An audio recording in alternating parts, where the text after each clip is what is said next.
साल 1968 हमें एक फैमिली को दिखाया जाता है जिसमें रोज और उसके 4 बच्चे जैक, जिन, बिली और सैम हैं। रोज अपने चारों बच्चों को इंग्लैंड से यूएसए ले आई है क्योंकि यहाँ पर उसका चाइल्डहुड होम है, जिस होम का नाम मेरोबोर्न रेजिडेंस है। दरअसल इस घर का नाम उसके मिडिल नेम पर है और अब वो अपने चारों बच्चों से कहती है कि आज के बाद हम यही सरनेम यूज करेंगे। हमारा जो पिछला सरनेम था हम उसे हमेशा के लिए भूल जाएंगे और ना ही अपने पास्ट की जिंदगी के बारे में कुछ याद करेंगे। रोज की बातों से समझ आ जाता है कि पास्ट में इन सब के साथ कुछ ना कुछ गलत हुआ है। इनके पास जो उनकी पास्ट की बातें, यादें हैं, ये उन सबको भूल जाना चाहते हैं। अब इन चारों बच्चों की यही एक लोकल लड़की से दोस्ती होती है जिसका नाम एली है। एली ने आसपास की बहुत सी जगहें दिखाती है, वो इन्हें बीच पर भी ले जाती है। पर एक दिन रोज की तबीयत बहुत ज्यादा खराब हो जाती है। उसके पास उसका बड़ा बेटा जैक होता है। वो जैक से कहती है कि मुझसे वादा करो कि हमेशा तुम अपने भाइयों बहनों का ख्याल रखोगे। जैक कहता है कि मैं वादा करता हूँ। इसके बाद एली एक लेटर की तरफ इशारा करती है। जैक उस लेटर को लेने जाता है और ठीक उसी वक्त उसकी मॉम रोज की मौत हो जाती है। अब जैक वो लेटर पढ़ता है जिसमें उसकी मॉम ने लिखा होता है कि जब तक तुम 21 साल के ना हो जाओ मेरी मौत के बारे में कभी किसी को मत बताना। मेरी मौत को एक राज ही रहने देना,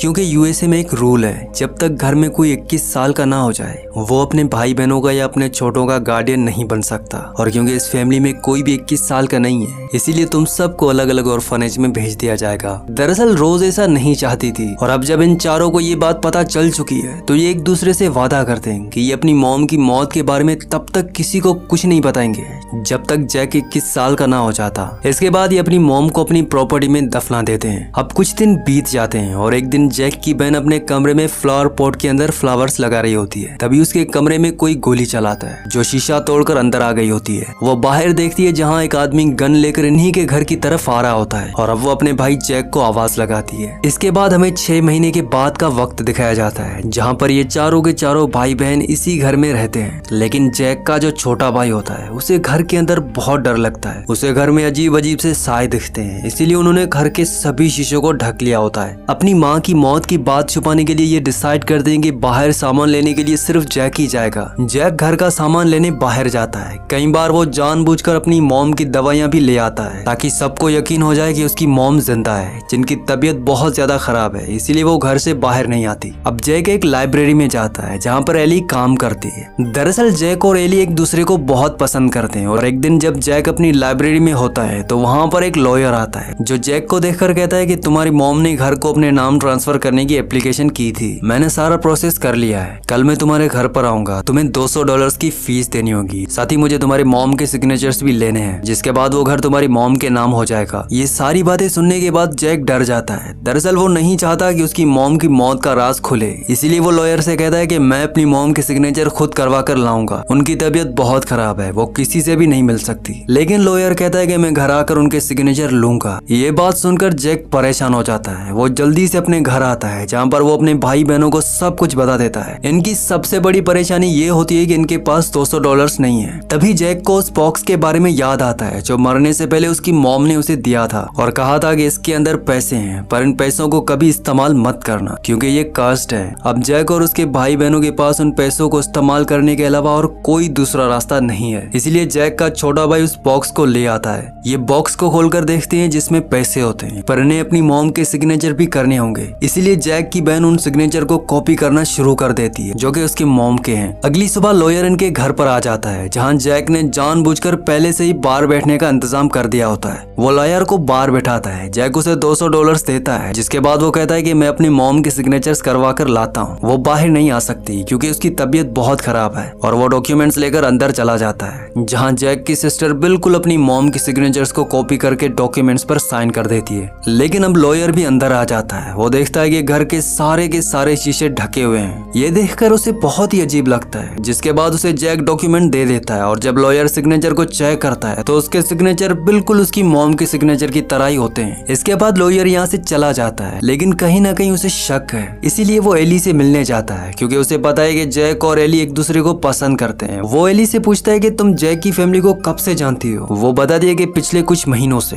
वो उसके फादर के बारे में भी पूछता है, लेकिन एली कहती है कि मैं उसके फादर के बारे में बहुत कुछ नहीं जानती, मुझे बस इतना ही पता है कि वो एक क्रूल इंसान थे जिस वजह से वो अपने फादर को उनके घर को छोड़कर हमेशा के लिए इंग्लैंड से यूएसए आ गए। वहीं हमें जैक के छोटे भाई को दिखाया जाता है जिसे उसे घर में कुछ ना कुछ अजीब चीजें दिख रही होती है जिससे वो बहुत ज्यादा डर जाता है। जैक अपने छोटे छोटे भाई को विंडो पर ले जाता है जहाँ उसे दूर पहाड़ी पर एली का घर दिखता है। वो एली को एक लाइट जलाकर सिग्नल देता है और उस सिग्नल को एली वहाँ पर देख लेती है। वो भी टॉर्च चलाकर जैक को सिग्नल देती है। अब अगले दिन एली और जैक मिलते हैं जहाँ पर एली उसके फादर के बारे में पूछती है। जैक कहता है कि वो शैतान थे, उन्होंने हमें बहुत परेशान किया, लेकिन अब वो हमें परेशान नहीं कर सकते क्योंकि हम हमेशा के लिए उसे छोड़कर यहाँ पर आ चुके हैं। ये बताते बताते जैक बहुत परेशान हो जाता है। एली उसे संभालती है और दूर से लॉयर सब कुछ देख रहा होता है, जो खुद भी एली को पसंद करता है, लेकिन उसे पता है कि जैक और एली एक दूसरे को पसंद करते हैं, इसीलिए वो जैक से नफरत करता है। अब जैक अपने घर पर आ जाता है जहाँ पर उसका छोटा भाई उसे पूछता है कि तुम कहाँ गए थे।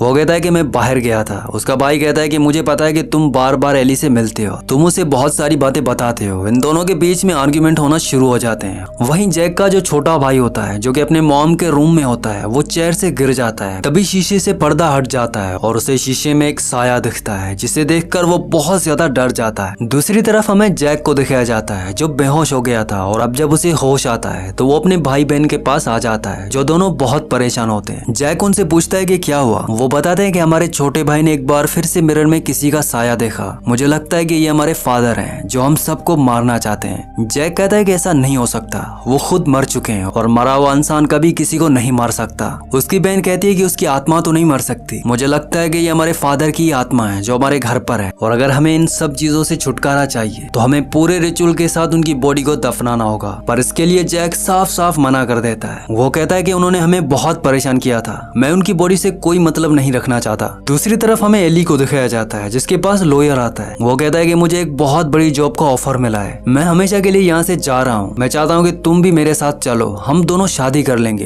पर एली उसे मना कर देती है क्योंकि वो जैक को पसंद करती है। इसके बाद वो लॉयर उसे कुछ न्यूज़पेपर की कटिंग देता है और कहता है कि ये जैक के फादर की न्यूज है। वो एक शैतान थे जिन्होंने अपने बच्चों को अब्यूज किया था, जिसके बाद उन्हें जेल हो गई थी, पर कुछ वक्त पहले वो जेल से भाग चुके हैं। ये सब जानने के बाद एली को कुछ समझ नहीं आ रहा होता कि क्यों जैक ने उसे कहा था कि उसके फादर की मौत हो चुकी है। अगले सीन में जैक का घर दिखाया जाता है जहाँ उसकी बहन को एंटिक से कुछ आवाज आती है और अब वो धीरे धीरे एंटिक की तरफ जाना शुरू कर देती है। तभी वहाँ पर एक जानवर होता है जिसे एंटिक के अंदर से कोई खींच लेता है, जो देखकर वो बहुत डर जाती है। इसका मतलब ये है कि एंटिक के अंदर कोई ना कोई है। वहीं दूसरी तरफ लॉयर को मैनेजर की फोन आती है जो उसे जॉब ऑफर कर रही थी। वो कहती है कि हमें अब किसी भी एम्प्लॉय की जरूरत नहीं है, हमें एक पार्टनर की जरूरत है। अगर तुम हमारे कंपनी के पार्टनर बनना चाहते हो तो $5000 में तुम हमारी कंपनी के 10% शेयर खरीद कर 10% पार्टनर बन सकते हो। ये बात सुनकर लॉयर को बहुत खुशी होती है, लेकिन उसके पास $5000 नहीं है। दरअसल ये 1968 के हिसाब से एक बहुत बड़ी रकम है। इस वक्त किसी के पास भी $5000 होना बहुत बड़ी बात है। तभी वो देखता है कि जमीन पर एक न्यूज़पेपर पड़ा है जिस पर जैक के फादर की न्यूज है। उस न्यूज में लिखा होता है कि जैक के फादर की प्रॉपर्टी में से 10,000 पाउंड गायब थे, और अब लॉयर समझ जाता है कि हो ना हो ये पैसे जैक और उसकी फैमिली के पास है, जो अपने फादर की प्रॉपर्टी से 10,000 पाउंड चुरा कर लाए थे। वो जैक से मिलता है और उसे वो ब्लैकमेल करता है। वो कहता है कि मुझे पता है कि वो पैसे तुम्हारे पास है, उनमें से $5000 मुझे दे दो, मैं किसी को कुछ नहीं बताऊंगा। जैक ये बातें सुनकर परेशान हो जाता है। दरअसल जो बॉक्स उसकी मॉम ने उसे दिया था और कहा था कि ये कास्ट बॉक्स है, असल में उस बॉक्स के अंदर वही 10,000 पाउंड थे जो ये अपने फादर के घर लेकर आए थे। असल में जैक के फादर एक हैवान थे जिन्होंने अपनी ही बेटी के साथ जबरदस्ती की। जैक ने जज के सामने गवाही दी थी, जिसके बाद उसके फादर को जेल हो गई थी और उसके फादर हमेशा अपने बच्चों से बदला लेना चाहते थे। और अब जैक ने उस बॉक्स को, जिसके अंदर कास्ट पैसे हैं, उसे बेसमेंट के अंदर डाल दिया था, क्योंकि जब उसने बॉक्स के अंदर से $200 इस्तेमाल किए थे तब से उसकी जिंदगी में सब कुछ खराब हो रहा होता है। जैक का भाई ये जान जाता है और वो उसी बेसमेंट के अंदर जाता है, जो कि एंटिक का एक दूसरा रास्ता है। वो एंटिक के अंदर पहुंच जाता है जहां वो उसे कस्ट पैसे वाला बॉक्स मिल जाता है, पर तभी एक आदमी उसके ऊपर हमला कर देता है। किसी तरह से जैक का भाई अपनी जान बचाकर वहां से बाहर निकलकर आ जाता है। अगले सीन में जैक को दिखाया जाता है जो कि बेहोश होता है। जब उसे होश आता है तो उसके सामने उसका भाई आता है जो कि जख्मी होता है। वो कहता है कि एंटिक में हमारे फादर अभी भी जिंदा है, वो किसी तरह से सर्वाइव कर गए। उन्होंने वहाँ बारिश का पानी पिया और साथ ही चूहे और कीड़ों को खाया, जिस वजह से वो अपनी जान बचाने में कामयाब हो गए। ये सारी बातें जैक जानकर बहुत परेशान हो जाता है। रात को एक बार फिर से वो एली को टॉर्च से इशारा करता है। दरअसल इस इशारे का मतलब ये होता है कि अगले दिन ये खास जगह पर मिलेंगे जहाँ पर ये हमेशा मिलते हैं। एली उस जगह पर आ जाती है, लेकिन उस जगह पर जैक नहीं होता। वहाँ पर उसे एक डायरी मिलती है जो कि जैक की होती है। जैक ने इसमें अपनी राइटिंग में बहुत कुछ लिखा होता है और अब यहाँ पर एली को पता चलता है कि जैक के फादर एक शैतान थे जो उन पर बहुत जुल्म किया करते थे। उन्होंने अपनी ही बेटी के साथ गलत काम किया और जैक ने जज के सामने गवाही दी। उसके बाद उसके फादर को जेल हो गई। ये सब अपने फादर से बहुत डरते थे क्योंकि वो एक साइको थे, इसीलिए सब के सब इंग्लैंड से यूएसए आ गए। पर एक दिन उसके फादर जेल से भाग गए और जेल से भागने के बाद वो अपनी फैमिली को, मतलब कि वो अपनी वाइफ और अपने बच्चों को ढूंढकर मारना चाहते थे। पर तब तक जैक की मॉम की मौत हो चुकी थी। आपको वो पल याद होगा जब जैक की बहन फ्लावर पॉट के अंदर फ्लावर्स लगा रही थी और तभी किसी ने उसके कमरे में गोली चलाई थी, जिसके बाद उसने जैक को आवाज लगाई थी।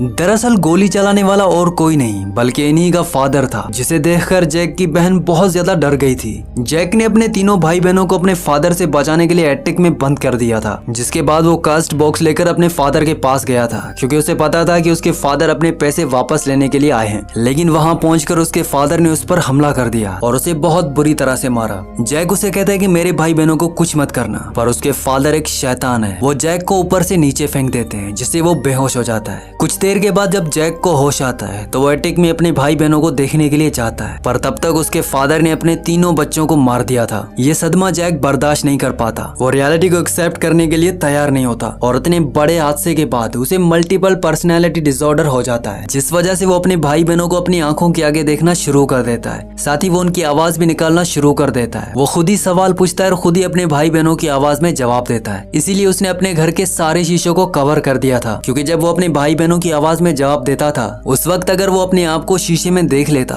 तो उसका पूरा यकीन टूट जाता। उसने खुद को यकीन दिलाने के लिए कि उसके भाई बहन अभी भी जिंदा हैं ये सब किया, लेकिन हकीकत तो ये है कि उसके भाई बहन अब मर चुके हैं। वो हमेशा शीशों को कवर करके रखता था। साथ ही उसके फादर ने जब उसके भाई बहनों को मारा तो उसने अपने फादर के ऊपर हमला करके उन्हें भी अटैक में बंद कर दिया था और बाहर से दीवार बंद कर दी थी ताकि उसके फादर वहीं पर मर जाएं। इसीलिए वो हमेशा कहता था कि अब उसके फादर जिंदा नहीं है, लेकिन उसके फादर वहाँ पर बारिश का पानी पीकर चूहे और कीड़ों को खाकर जिंदा रहे। एली को सब कुछ सच पता चल जाता है। उसकी आंखों में आंसू आ जाते हैं। वो समझ जाती है कि जैक ने क्या क्या बर्दाश्त किया है। वो उसके भाई बहनों को भी जानती थी। पिछले 6 महीनों से वो कभी उसके भाई बहनों से नहीं मिली। दरअसल जैक ही हमेशा बाहर जाता था क्योंकि उसके भाई बहन थे ही नहीं। जब भी हमें जैक के भाई बहनों को दिखाया गया तो कहानी को हमें जैक की आंखों से दिखाया गया था, जिस वजह से हमें ऐसा लग रहा था कि जैक के भाई बहन जिंदा हैं। अगले दिन हमें उसी लॉयर को दिखाया जाता है जो अपने पैसे लेने के लिए जैक के घर पहुंच जाता है और सबसे पहले वो ऊपर जाता है जहां वो देखता है कि एटिक के बाहर किसी ने दीवार चिन्ह रखी है। उसे लगता है कि जैक और उसकी फैमिली ने 10,000 पाउंड छुपा रखे हैं जो अपने फादर के घर से उठाकर ले आए थे और अब वो उस दीवार को तोड़कर अंदर जाता है और अंदर जाने के बाद उसकी आंखें फटी की फटी रह जाती हैं क्योंकि वहां पर जैक के तीनों भाई बहनों की डेड बॉडीज होती हैं, जो देखकर वो हैरान हो जाता है। उसे कुछ समझ नहीं आता।